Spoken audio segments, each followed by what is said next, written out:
by Golu Gautam।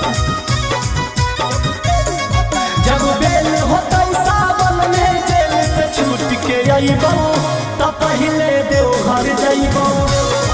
जब बेल होता सावन में जेल से छूट के अइबो त पहिले देवघर जइबो। हम तारा छले ही भोला जी के भान चढ़ाइबो के डार्लिंग देवघर जइबो। जब बेल होता सावन में जेल से छूट के अइबो त पहिले देवघर जइबो। त पहिले देवघर जइबो।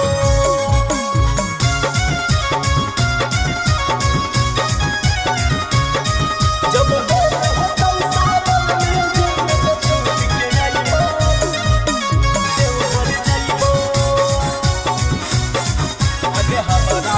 आगे हमारा खातिर जान तो सोमारी कर ले।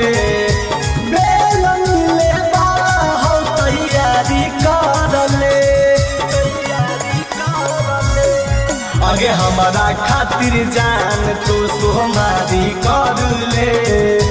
बेल मिले बाबा हो तैयारी कर ले।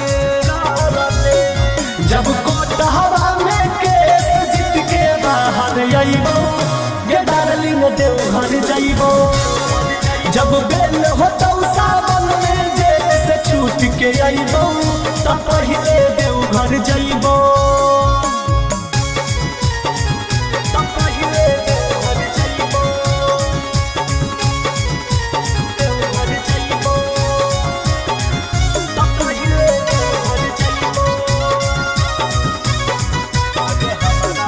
आगे हमारा माथ पे भोला जी के हाथ हो गेले। साजा हलई 20 बरस के माफ हो गेले। आगे हमारा माथ पे भोला जी के हाथ हो गेले। साजा हलई 20 बरस के माफ हो गेले। अमित आशिक चिंटू राजा से भजन गवैबो के डार्लिंग देवघर जइबो।